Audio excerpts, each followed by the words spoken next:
Hi everyone, welcome back to my reading channel. So I'm doing a little different setup here today.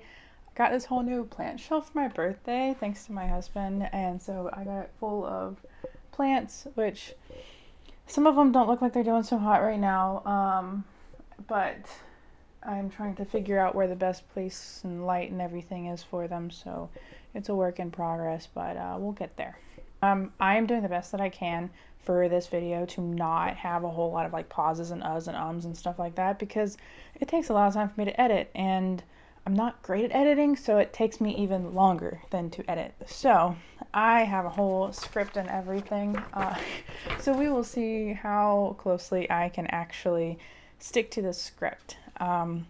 And if it works, then we'll continue to do it this way. But yeah, so I'm gonna do like shorter reviews, I think, for each of the books, just because I have 10 books actually that I'm gonna review for this month. So for the like stats for this month, I guess, October 2024, I read 10 books total, which I think is a new record for me. I don't think I've ever read 10 books in a month before, so that's good. I'll take it. Two of them were advanced reader copies, and three of them were audiobooks. I did have, I think, one 5-star, possibly two in this one. I'm not sure. I don't remember exactly. But anyways, sorry. Cat break. Here's William. Here's William. He likes to mess with everything that he should not. Let's go ahead and start with book one, which is The Club by Ellery Lloyd. It was an audiobook that I borrowed from the library, so it took me a little while to get through it. This book follows the lives of members at an exclusive club for celebrities and their inevitable downfall. Everyone has secrets and everyone does bad things, and eventually it all catches up to them in the end. But they try to cover their mistakes in the past, and most think that money fixes everything, but does it really?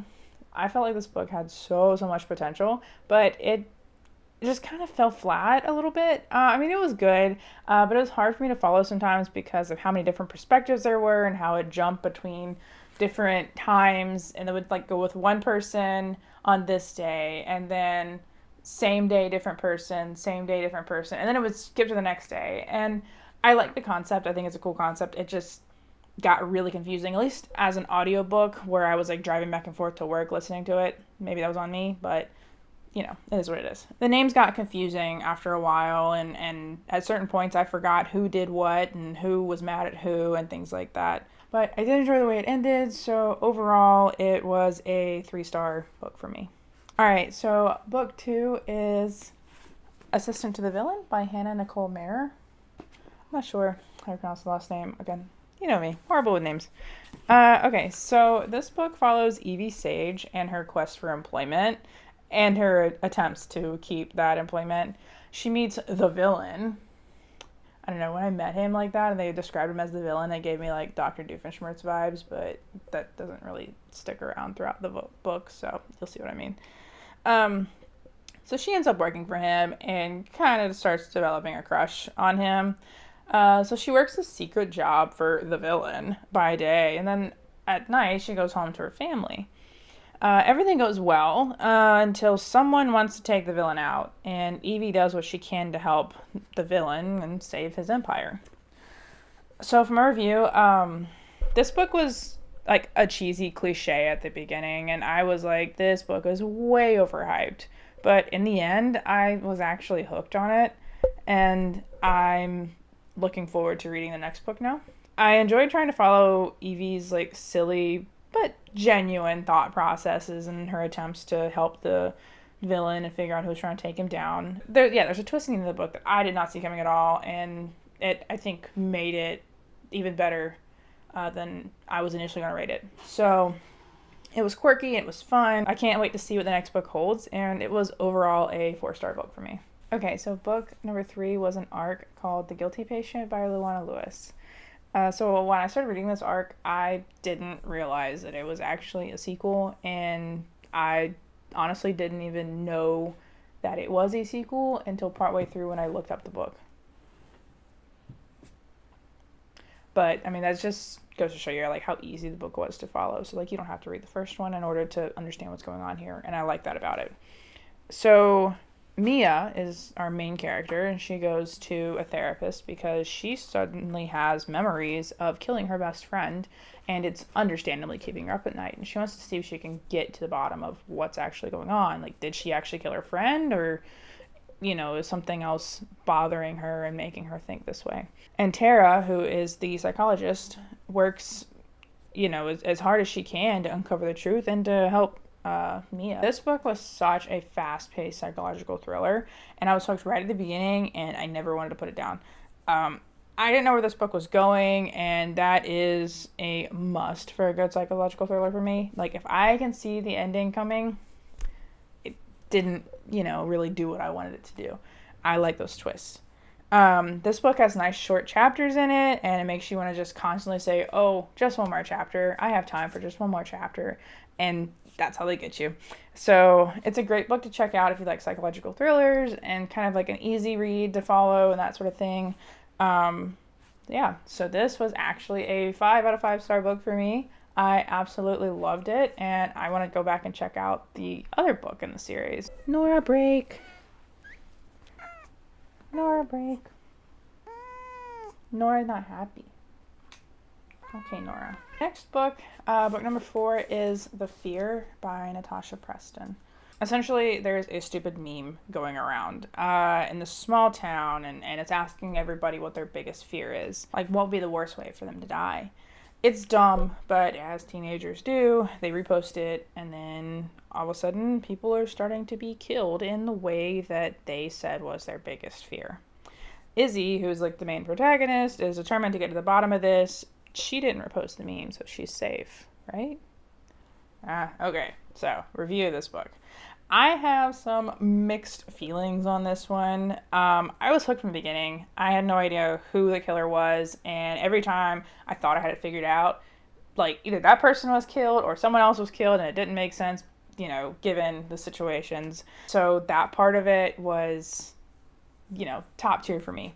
However, the big thing that happens in this book is like every time something major is about to happen, it's like, oh, well, they're not calling for snow. And then like a paragraph later, the snow is so thick she couldn't see what was going on. And it's like, man, the snow must be killer.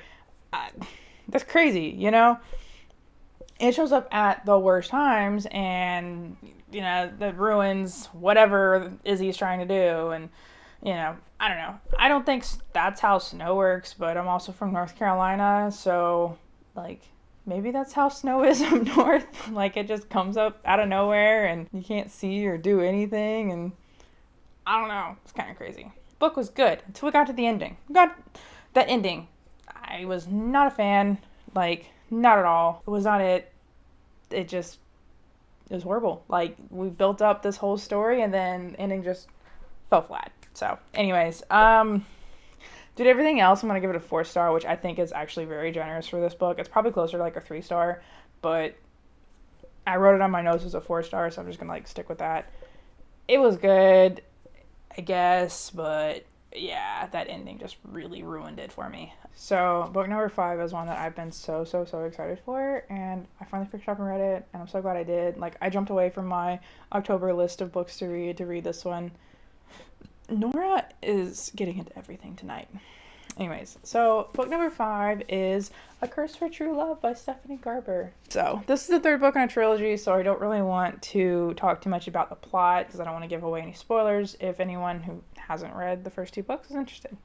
But if you do like fantasy books, like, this series is a must. You need it, trust me.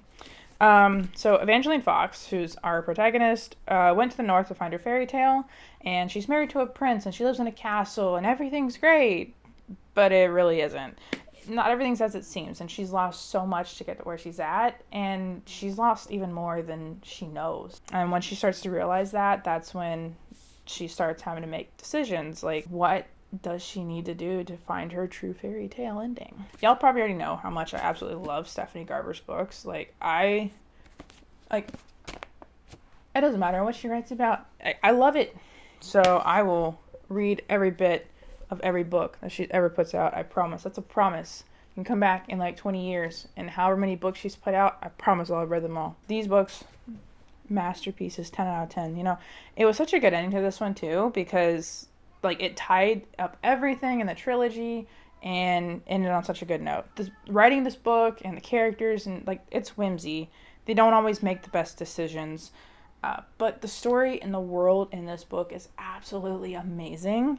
And if you haven't yet, please, please, please check out this book, the Once Upon a Broken Heart series, the Caraval series. They're both amazing. They do interconnect. I would recommend Caraval and Once Upon a Broken Heart.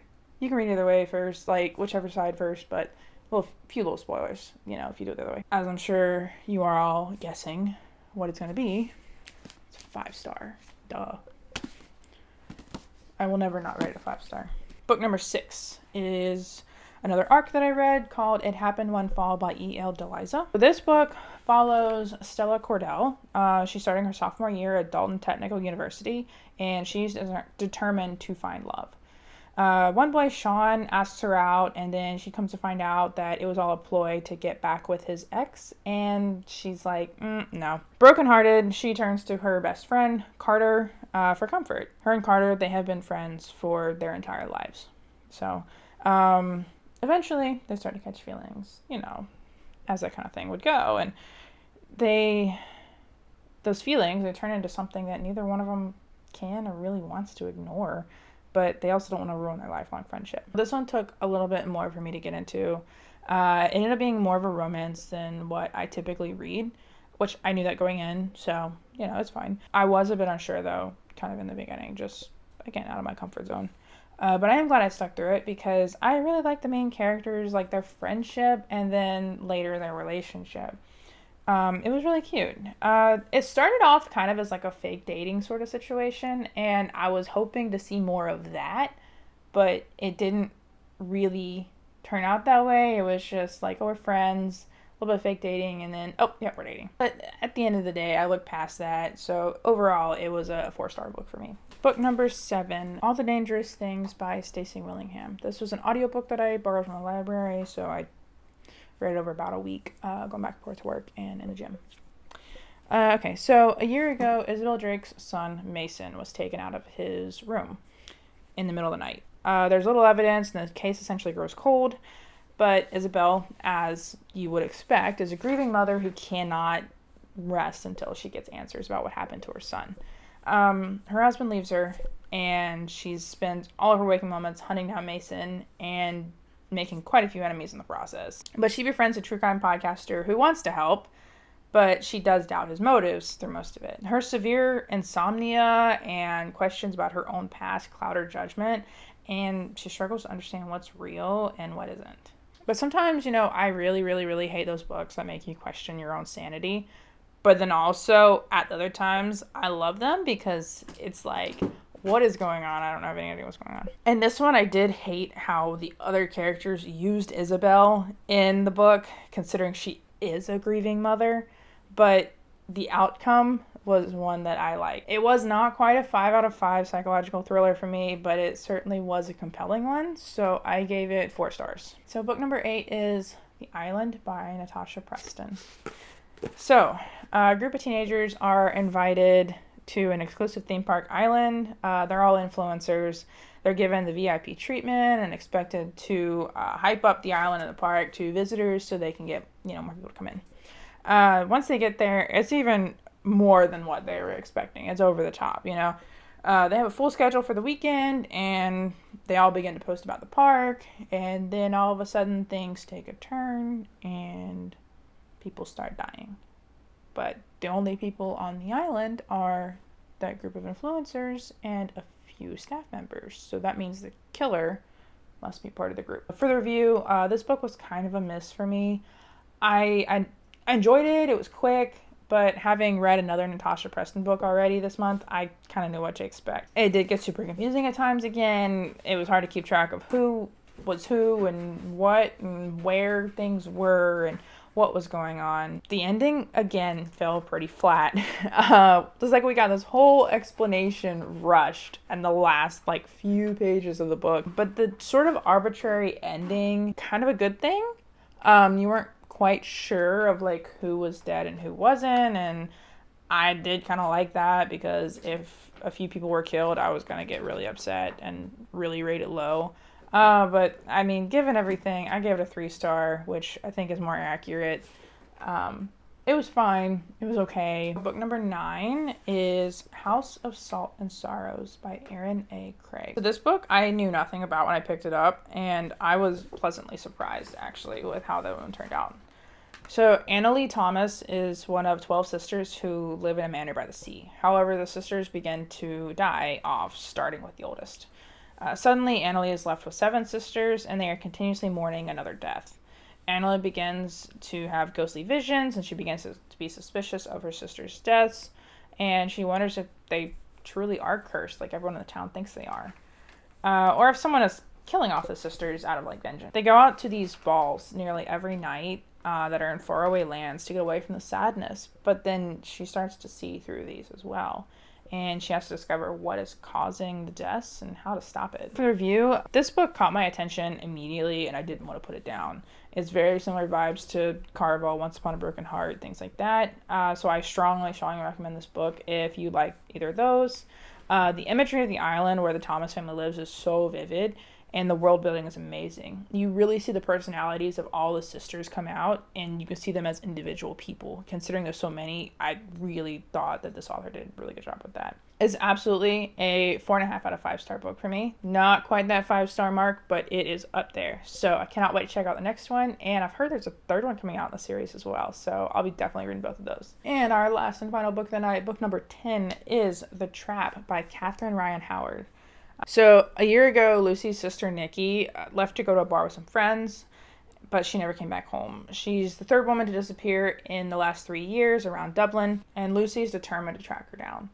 She takes matters into her own hands and starts to hunt down the abductor herself. The book gives perspectives from Lucy, Angela, who's a civilian working at the missing persons unit, and the killer. So for the review, I listened to this audiobook again over about a week, so I took a few breaks from it, and again, due to that, it was kind of hard to follow, but it was also a little bit hard to follow because of the different jumps between the characters, so that was part of it. I wasn't always tracking which person went missing from where. That was a big thing too, because they talk about different people that had gone missing, and like I wasn't always following who had gone missing from where and who they suspected and that sort of thing. So it's kind of like police procedural sort of stuff. Like if you like those kind of books, you kind of have to be on top of that stuff to really understand what's going on. So once the story got going, it was keeping me on my toes. I didn't know which way it was going, and I was always wondering what reckless thing Lucy was going to do next. The chapters with the killer were strange. They were very creepy, and it added to the atmosphere of the book, 100%. The ending was such a twist as well. It was good. But given everything, I gave it a 3.5 out of 5 stars. That is going to be all the books for the month of October. I'm hopefully going to finish what was left on my list of books to read for October and November. I'm not sure if I'm going to set a list for November just because I'm kind of in the mood to just read whatever I want to read and not make a list and try to stick to that list. Because I read, I think, at least 4 books that were not on my list this month. So I'm much more of a mood reader rather than a list kind of reader, so I'm going to try to lean into that a little bit more this month and just take a break from some of that. So yeah, thank you guys for checking out the channel, and hopefully I will get this out as soon as possible and not a whole lot of editing has to be done. But yeah, so thank you guys, and have a good night, day, whatever time it is you're watching this. Bye.